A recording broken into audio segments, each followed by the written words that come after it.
nguyên sinh cơn mưa đầu mùa. Ha đàn voi đang tung tăng nô đùa. Ha chờ mặt trăng trên đền Chư Minh, chờ mặt trời trên dòng Sê-pô. Buôn Đôn ơi, làng quê ta đó, chú voi con bây giờ đã lớn. Đi trong mênh mang đại ngàn, đi trong bao la tình người. Buôn Đôn ơi, Buôn Đôn ta ơi. Nào ta đi vào rừng già. Gọi con voi trở về nhà. Gọi nhịp chiêng theo điệu ai đây, gọi điệu cần cho tình thêm say. Buôn Đôn ơi, làng quê ta đó, đất Ba Giang trăm thương ngàn nhớ. Yêu nhau thì yêu trọn đời, thương nhau thì thương trọn đời. Buôn Đôn ơi, Buôn Đôn ta ơi, ơi Buôn Đôn, Buôn Đôn ta ơi.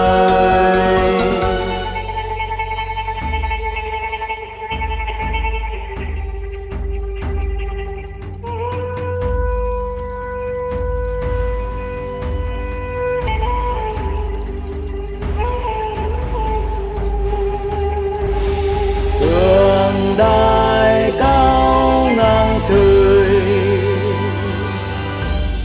xòe bàn tay đón mời.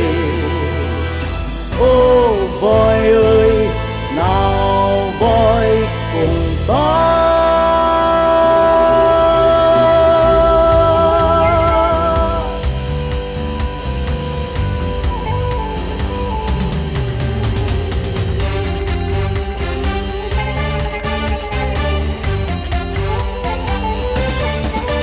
Trên lưng voi ta ngồi, ôi cái buôn ma thuột kia rồi.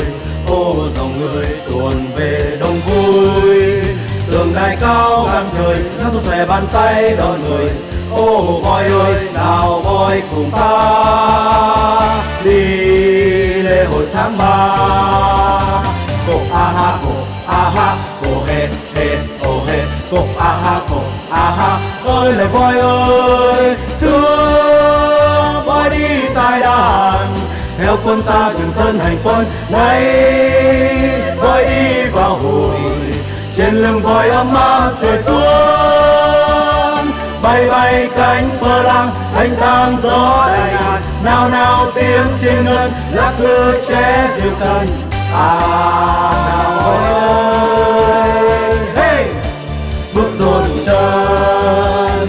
Ô hê ô hê, cổ ô hê ô hê. Nào ta đi vào rừng già. Gọi con voi trở về nhà.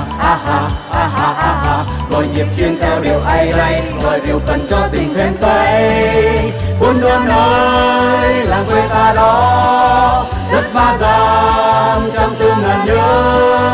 Yêu nhau thì yêu trọn đời, thương nhau thì thương trọn đời. Buôn Đôn ơi, Buôn Đôn ta ơi, ơi Buôn Đôn, Buôn Đôn ta ơi. Buôn Đôn ơi, Buôn Đôn ta ơi, ơi Buôn Đôn, Buôn Đôn ta ơi. Buôn Đôn ơi, Buôn Đôn ta ơi, ơi Buôn Đôn, Buôn Đôn ta ơi.